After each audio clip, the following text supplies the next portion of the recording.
Kita semua pasti pernah ya, atau mungkin lagi ngalamin yang namanya patah hati, kekecewaan mendalam, kehilangan sesuatu atau seseorang yang berarti, atau mungkin trauma dari masa lalu. Dan di zaman sekarang ini, kayaknya kata healing atau penyembuhan diri itu lagi sering banget kita dengar. Banyak tips, banyak cara. Seolah-olah healing itu sesuatu yang bisa instan. Kayak minum obat langsung sembuh. Tapi kenyataannya gimana?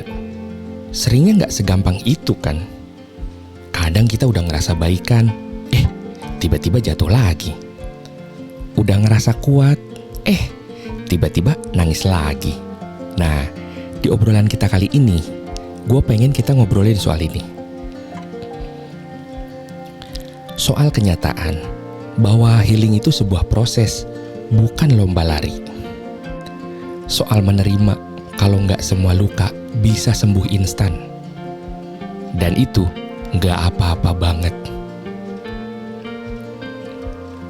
Bagian 1. Miskonsepsi soal healing yang serba cepat dan indah. Di media sosial atau bahkan di obrolan sehari-hari, kita sering banget lihat gambaran healing yang kayaknya mulus banget. Kayak habis liburan ke pantai, meditasi tiap pagi, nulis jurnal penuh kata-kata positif, terus tiba-tiba semua masalah jadi beres. Hati langsung plong. Jadi versi diri kita yang baru dan bersinar.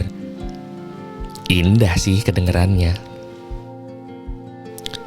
Tapi gambaran ini kadang bisa jadi tekanan tersendiri loh. Kita jadi mikir, kok healing gue gak secepat itu ya? Kok gue masih suka sedih sih? Padahal udah coba ini itu. Apa gue salah cara ya? Akhirnya, bukannya merasa lebih baik, kita malah jadi makin insecure sama proses diri sendiri. Padahal, healing itu jarang banget linear. Jarang banget grafiknya tuh naik terus tanpa ada turunnya. Lebih seringnya, healing itu kayak roller coaster atau kayak jalan setapak di gunung yang kadang naik terjal, kadang landai, kadang malah harus turun dulu sedikit sebelum bisa naik lagi. Miskonsepsi lainnya adalah healing itu berarti kita harus selalu positif, harus selalu strong. Jadi pas kita lagi ngerasa down, lagi pengen nangis, kita malah ngerasa gagal dalam proses healing kita. Padahal merasakan semua emosi itu, termasuk yang gak enak, justru bagian penting dari penyembuhan. Jadi penting banget buat kita sadar kalau apa yang sering kita lihat sebagai proses healing ideal, itu mungkin cuma permukaannya aja ya. Di baliknya, ada perjuangan, ada air mata, ada hari-hari di mana rasanya pengen nyerah. Dan semua itu wajar. Bagian 2. Normalnya ada hari baik dan hari buruk.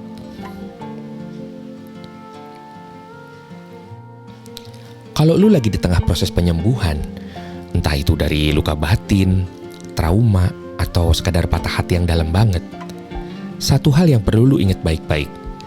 Akan ada hari baik dan akan ada hari buruk. Dan itu normal banget. Normal banget. Di hari baik, mungkin lu ngerasa lebih ringan, lebih optimis, bisa ketawa lagi, bisa ngelakuin aktivitas dengan semangat. Rasanya kayak, wah, akhirnya gue sembuh nih. Simpen perasaan itu baik-baik, syukuri momen itu. Tapi jangan kaget atau langsung putus asa kalau tiba-tiba besoknya atau beberapa hari kemudian lu ngerasa jatuh lagi. Tiba-tiba sedih lagi tanpa alasan yang jelas. Tiba-tiba inget lagi sama lukanya. Tiba-tiba energi kayak habis lagi. Ini bukan berarti lu mundur atau gagal, sama sekali bukan. Anggap aja emosi dan proses healing itu kayak ombak di laut. Ada pasang, ada surut, ada ombak besar, dan ada riak kecil. Tugas kita bukan ngelawan ombaknya, bukan maksain laut harus selalu tenang, tapi belajar buat berselancar di atas ombak itu.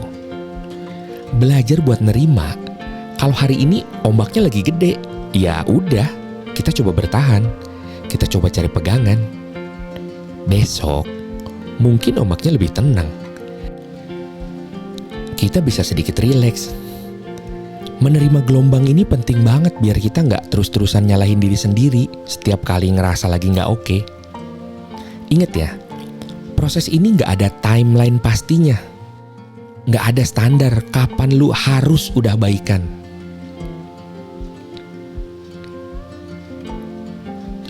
Bagian 3. Sabar sama diri sendiri itu kunci. Karena healing bukan lomba. Karena healing itu bukan lomba lari, jadi sabar sama diri sendiri itu jadi kunci utama. Ini mungkin klise ya kedengarannya, tapi beneran sepenting itu. Kita sering banget lebih sabar sama orang lain daripada sama diri sendiri. Kalau ada teman kita lagi sedih, kita bisa bilang, "Gak apa-apa, butuh waktu kok, pelan-pelan aja." Tapi pas kita sendiri yang lagi berjuang, kita malah suka maksa. "Ayo dong cepetan sembuh, masa gini terus sih?" Berhenti ngebandingin proses healing lu sama orang lain. Tiap orang punya luka yang beda, punya kapasitas yang beda, punya support system yang beda, punya waktu sembuhnya masing-masing. Apa yang berhasil buat orang lain, belum tentu berhasil atau secepat itu buat lu. Dan begitu juga sebaliknya. Fokus aja sama perjalanan lu sendiri. Hargai setiap langkah kecil yang udah berhasil lu ambil, sekecil apapun itu. Mungkin hari ini lu berhasil bangun dari tempat tidur, padahal rasanya berat banget. Itu udah pencapaian. Mungkin hari ini lu berhasil senyum tulus ke orang lain. Itu juga pencapaian. Kadang kita juga perlu sadar kapan kita mungkin butuh bantuan dari luar. Kalau rasanya udah terlalu berat buat dihadapi sendiri, kalau kesedihan atau kecemasan udah mengganggu aktivitas sehari-hari banget, gak ada salahnya buat cari bantuan profesional, kayak ke psikolog atau konselor. Minta bantuan itu bukan tanda lu lemah, justru itu tanda lu kuat karena lu sadar butuh pertolongan dan berani buat nyari itu. Ingat, lu lagi ngerawat luka.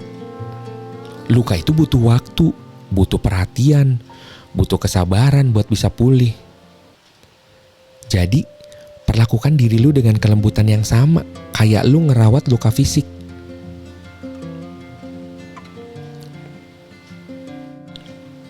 Bagian 4. Bentuk healing itu beragam. Temukan yang cocok buat lu. Seringnya, kalau kita ngomongin healing, yang kebayang itu mungkin meditasi, yoga, nulis jurnal, atau liburan ke tempat yang tenang. Dan itu semua emang bisa jadi cara yang bagus banget buat ngebantu proses penyembuhan. Tapi, penting buat diingat kalau bentuk healing itu beragam banget. Dan gak ada satu cara yang paling benar buat semua orang. Mungkin buat sebagian orang, healing itu berarti kembali terkoneksi dengan alam. Jalan kaki di hutan, duduk di tepi pantai dengerin suara ombak, atau sekedar ngerawat tanaman di rumah. Alam punya cara sendiri buat tenangin dan ngasih energi positif. Buat yang lain, healing itu bisa lewat ekspresi kreatif. Melukis, nulis puisi atau cerita, main musik, nari, atau bahkan masak. Mengeluarkan apa yang ada di dalam diri lewat medium seni, itu bisa jadi katarsis yang luar biasa. Gak perlu hasilnya bagus, yang penting prosesnya. Ada juga yang nemuin healing lewat gerak badan atau olahraga. Lari, berenang, nge-gym, atau sekedar stretching di rumah. Olahraga itu ngeluarin endorfin yang bisa bikin mood jadi lebih baik dan ngelepasin ketegangan. Terkoneksi lagi sama support system yang positif juga bagian penting dari healing. Ngobrol dari hati ke hati sama teman dekat, keluarga yang suportif, atau ikut support group dengan orang-orang yang punya pengalaman serupa. Ngerasa didengerin dan dipahami itu bisa jadi obat. Bahkan, hal-hal sederhana kayak nonton film komedi yang bikin ketawa ngakak, baca buku yang inspiratif, atau sekedar ngasih waktu buat diri sendiri, buat gak ngapa-ngapain itu bisa jadi bagian dari proses healing loh. Intinya, coba eksplorasi. Jangan terpaku sama satu atau dua cara aja. Temukan apa yang benar-benar bikin hati lu ngerasa sedikit lebih ringan, sedikit lebih damai, sedikit lebih utuh. Apapun itu, selama positif dan gak ngerugiin diri sendiri atau orang lain, itu sah-sah aja jadi bagian dari perjalanan healing lu.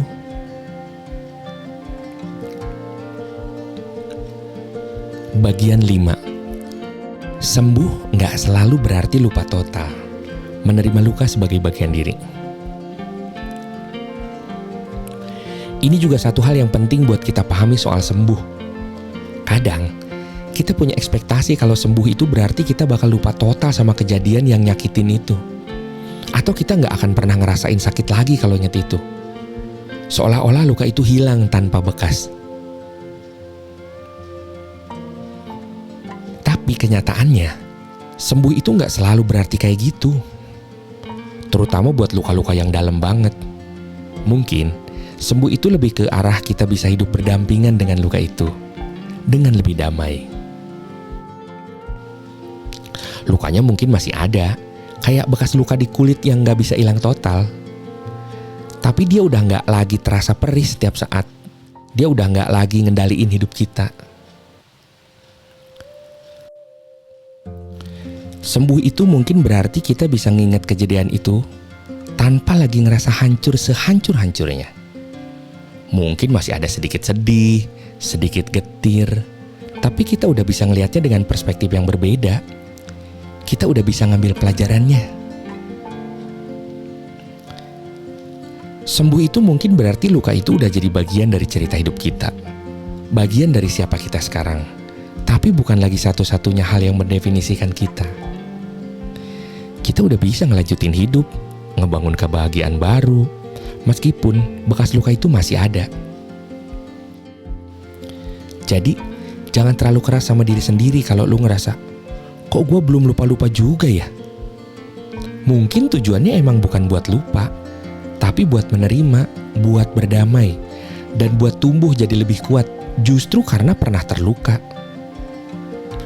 Luka itu bisa jadi pengingat seberapa jauh lu udah berjuang dan bertahan.